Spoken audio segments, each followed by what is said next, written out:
Hola, ¿qué tal a todos? Pues muy buenas noches o buenos días. Les voy a platicar un poquito de la definición de inteligencias. Bueno, la frase para el día de hoy es: solo se educa la cabeza si se permitiera a las emociones ser verdaderamente libres. El intelecto se cuidaría de sí mismo. Esta frase es de Alexander S. Neil y pues me gustó mucho porque tiene que ver con el tema de hoy, que son inteligencias, y precisamente dentro de estas inteligencias está la inteligencia emocional. Bueno, la agenda para el día de hoy vamos a ver todos estos temas que son acercamiento de las definiciones de inteligencia, la inteligencia fluida, la inteligencia cristalizada, las inteligencias múltiples de Gardner. ¿Y qué es? Pues la inteligencia es el estudio que ha transitado desde modelos jerárquicos y psicométricos hacia perspectivas más integradoras que incorporan factores neurobiológicos, socioculturales y educativos. La coexistencia de modelos como GF y GC, la estructura del intelecto y de las inteligencias múltiples, demuestra la complejidad del fenómeno y la necesidad de enfoques multidisciplinarios para su comprensión. Para la educación y la evaluación psicológica, estos modelos ofrecen marcos robustos para diseñar estrategias inclusivas, diversidad cognitiva y humana. ¿Y qué es la inteligencia? Pues es el concepto, este concepto de inteligencia, digamos que es muy amplio, porque está directamente relacionado con nuestra capacidad intelectual, así como nuestras habilidades de razonamiento verbal, espacial y numérico. Pero actualmente se puede ver que no es una sola inteligencia, digamos que hay inteligencias múltiples o tiene varias dimensiones. Y esto se ha asociado mucho con el tipo de éxito que tienen las personas. El éxito depende del tipo de relación que mantengamos con nosotros mismos, del modo en que nosotros nos relacionamos con los demás, de nuestra capacidad de liderazgo y de trabajar en equipo. Daniel Goldman menciona que las personas con habilidades emocionales bien desarrolladas tienen más posibilidades de sentirse satisfechas, ser eficaces en su vida y de dominar los hábitos mentales que favorecen su propia productividad. Las personas que no pueden poner cierto orden en su vida emocional entran en batallas interiores que sabotean la capacidad de concentración en el trabajo y de pensar claramente. Nuestro QI es importante, pero no tanto como creemos. No puede ser alterado mientras el coeficiente emocional puede aumentar porque se aprende. Entonces, vamos a hablar un poquito del acercamiento de las dimensiones en inteligencia. Y bueno, el estudio de la inteligencia ha construido uno de los ejes centrales de la psicología diferencial y de las ciencias cognitivas a lo largo del siglo XX y del siglo XXI. Distintos enfoques teóricos han buscado definir, medir y explicar este constructo, generando modelos que van desde aproximaciones psicométricas factoriales hasta perspectivas neurocognitivas, evolutivas y socioculturales. Esta diversidad conceptual evidencia que la inteligencia no puede ser reducida a una sola dimensión.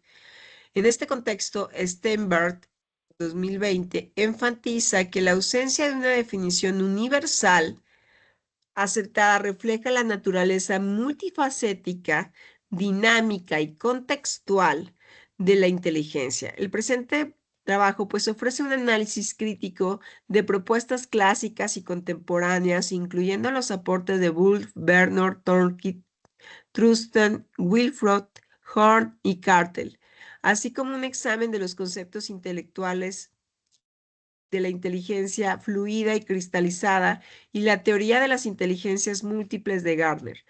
El propósito es integrar estos enfoques para comprender la complejidad del fenómeno y su relevancia para la educación, la neurociencia y la evaluación psicológica. Y bueno, aquí podemos ver que precisamente la inteligencia tiene que ver con esta capacidad del individuo para resolver problemas, adaptarse a sus entornos, aprender de las experiencias y hacer uso eficiente de ese conocimiento. Y podemos ir viendo cómo su definición depende del marco teórico adoptado, lo que ha dado orígenes a múltiples modelos que buscan explicar su estructura y su funcionamiento. Y la inteligencia pues tiene varios ejes o varias dimensiones y podemos definir que inteligencia como si es la capacidad mental para entender, recordar y ampliar conocimientos de manera práctica y constructiva en situaciones nuevas, utilizando un conjunto de aptitudes como el aprendizaje, la memoria y el razonamiento y el lenguaje, lo que permite adaptarse y resolver problemas eficientemente. Pero también está la emoción, que es el conjunto de cambios que se producen en el estado corporal de una persona inducidos por el término de las neuronas situadas en diferentes órganos del cuerpo y que están controladas por determinadas áreas del sistema cerebral, las cuales a su vez responden al pensamiento del sujeto. Y finalmente, el liderazgo, que es la influencia que se ejerce sobre las personas y que permite incentivarlas para que trabajen en forma entusiasta por un objetivo común. Quien ejerce liderazgo se conoce como líder. Bueno, vamos a platicar un poquito de la evolución del concepto de la historia de inteligencia. Por ahí Shepperman en 1904 empieza a introducir el concepto del factor G y empieza a decir que pues no, la inteligencia viene siendo como una capacidad piramidal y te dice que es la capacidad de generar un funcionamiento cognitivo destacando la importancia de la interacción entre el individuo y su entorno. Después viene Bitman y Simon, que crearon la primera escala de inteligencia para identificar niños con dificultades de aprendizaje, introduciendo el concepto de edad mental. Luego viene Terman en 1916, que amplía y adapta el test de Bitman-Simon en Estados Unidos, introduciendo el cociente intelectual. Susterman en 1926 y Weiler desarrollan escalas para evaluar a niños más pequeños con un enfoque de índices de desarrollo mental. Trusten identificó 7 habilidades primarias de la inteligencia aplicando análisis factorial a pruebas de inteligencia. Weiser desarrolla una escala de inteligencia que incluía escalas verbales, manipulativas y totales, introduciendo el CI de desviación. Reven creó el test de matrices progresistas para medir una aptitud general intelectual o factor G. Cattell propuso que la inteligencia se compone de 2 factores generales, la inteligencia fluida y la cristalizada. Vernon y Griffon desarrollaron modelos jerárquicos y de categorías de habilidades respectivamente.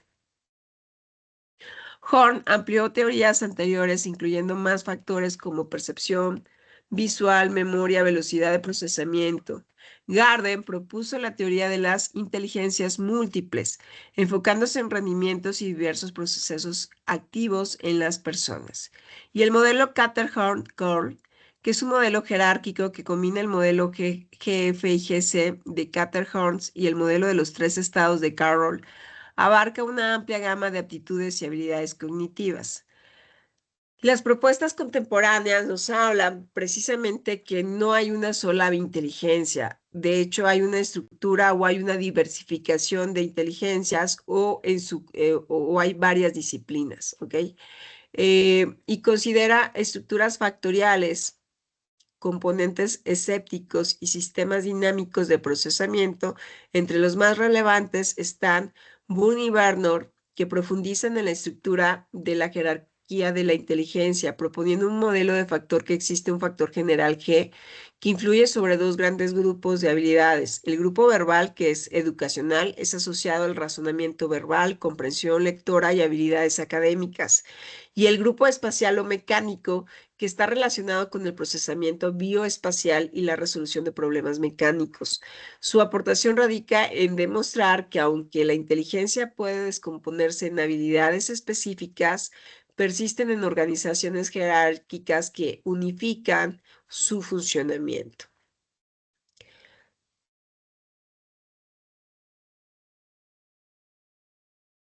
Turing Coin, Edward Turing concibe la inteligencia como una capacidad para establecer conexiones. Identifica 3 tipos, que es la inteligencia abstracta, la manipulación de ideas y conceptos, es decir, esta facultad que tenemos para poder imaginar o visualizar qué va a pasar. Por ejemplo, visualizar escenarios de cómo pudieran comportarse las cosas para poder hacer planes en base a diferentes escenarios. O la inteligencia mecánica, que es la habilidad para manejar objetos y comprender sistemas físicos. Esta habilidad tiene que ver, por ejemplo, con los artesanos o los cirujanos, los médicos cirujanos que tienen que tener cierta habilidad para poder mover de cierta manera sus manos. La inteligencia social, que es la capacidad para comprender y gestionar interacciones humanas. Y precisamente Thorndike introduce el valor del contexto social en la expresión de inteligencia y antecede clave las teorías socioemocionales actuales. Thurston, por su parte, propone el modelo de aptitudes mentales primarias, rechazando la noción de un factor generalmente dominante. Identifica 7 aptitudes que son la comprensión verbal, la fluidez verbal, la habilidad numérica, la memoria, la velocidad perceptual, el razonamiento inductivo y la capacidad espacial. Su enfoque destaca que el rendimiento intelectual es el resultado de múltiples procesos relativamente interdependientes.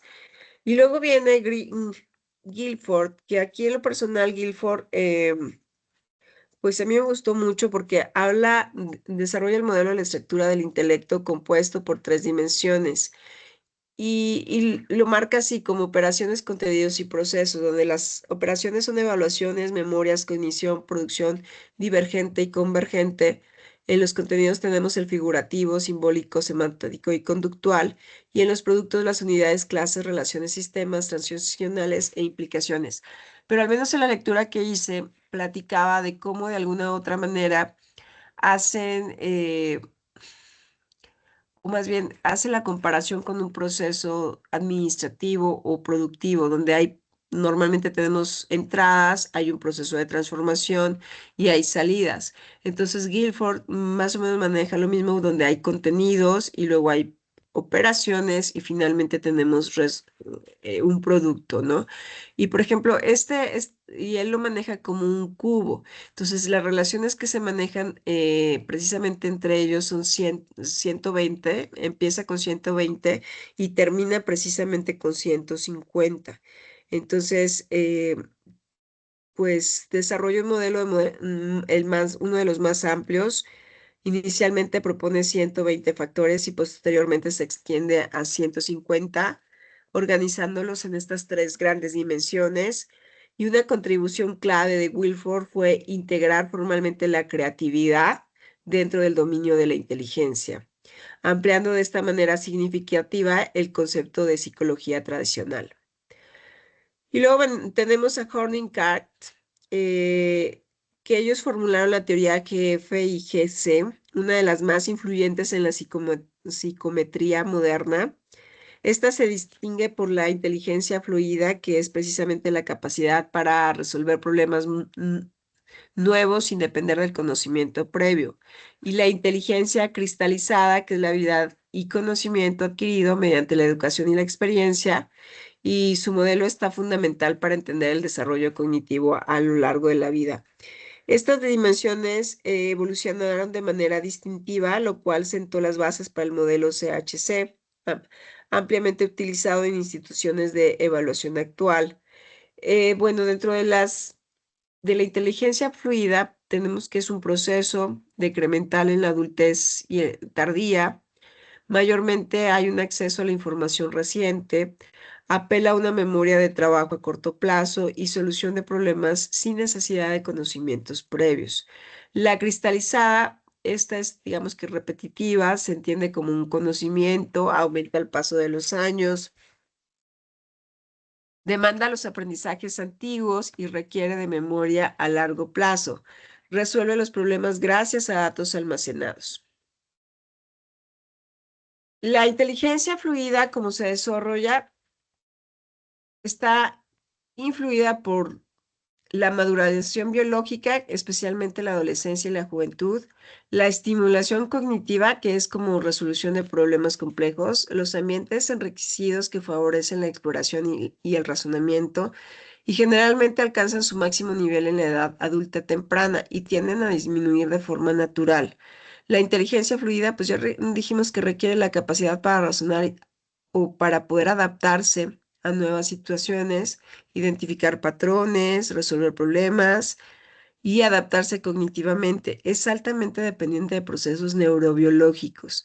Para esto está vinculada al funcionamiento de la corteza prefrontal, la red frontoparietal y la velocidad de transmisión sináptica. Y la eficiencia mental está asociada a la inteligencia fluida que implica el uso de recursos cognitivos, la capacidad para manipular y actualizar información en la memoria de trabajo y la flexibilidad cognitiva para cambiar estrategias entre problemas nuevos. La inteligencia cristalizada, pues se refiere a todo esto que vamos aprendiendo, a los conocimientos, las habilidades académicas, estructuras culturales que un individuo adquiere a través de la educación y la experiencia. Se fortalece mediante aprendizaje sistemático, formal e informal, la lectura, estudio y práctica deliberada, la interacción social y transmisión cultural, y a diferencia de la inteligencia fluida, la cristalizada suele incrementarse con la edad, ya que se nutre de acumulación de conocimientos.